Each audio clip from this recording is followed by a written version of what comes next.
बिस्मिल्लाहिर्रहमानिर्रहीम। अस्सलाम वालेकुम वरहमतुल्लाहि वबरकातुहू।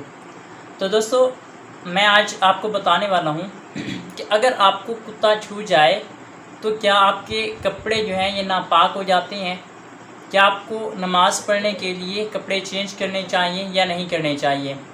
बहुत से लोगों के ये जहन में ये ख़याल होता है कि यार कुत्ता नजस है। ये बात तो हकीकत है कि कुत्ता नजस है, और बहुत से लोग इस शक में मुब्तला रहते हैं कि अगर उनको कुत्ता छू जाए कि क्या वो नमाज़ पढ़ सकते हैं या नहीं पढ़ सकते। बाज़ औक़ात वो कपड़े चेंज करने के काबिल नहीं होते। फ़र्ज़ किया अगर वो घर पे नहीं है, ऐसी सूरत हाल में वो सोचते हैं कि यार मुझे कुत्ता छू गया था, क्या मुझे नमाज़ पढ़नी चाहिए या नहीं पढ़नी चाहिए।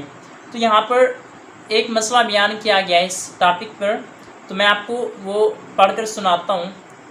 यहाँ पर लिखा है कि अगर कुत्ता जिस्म से छू जाए तो इससे कपड़े नापाक नहीं होते। अगर वो कुत्ता जिस्म से छू जाए तो आपके कपड़े नापाक नहीं होंगे, चाहे कुत्ते का जिस्म तर हो, चाहे कुत्ते का जिस्म गीला क्यों ना हो। अगर वो आपके कपड़े से छू जाता है, चाहे वो खुश्क हो या तर हो, आपके कपड़े हरगिज़ नापाक नहीं होंगे, आप इससे नमाज़ पढ़ सकते हैं। एक शर्त है कि जो कुत्ते का लुआब है ना, वो नापाक है। कुत्ते का लुआब वो नापाक है। बाकी अगर वो खुश्क है या तर है, ऐसी सूरत हाल में अगर वो आपके कपड़ों से छू जाता है तो आपके कपड़े नापाक नहीं होंगे। ये हवाला है नमाज के अहकाम किताब का।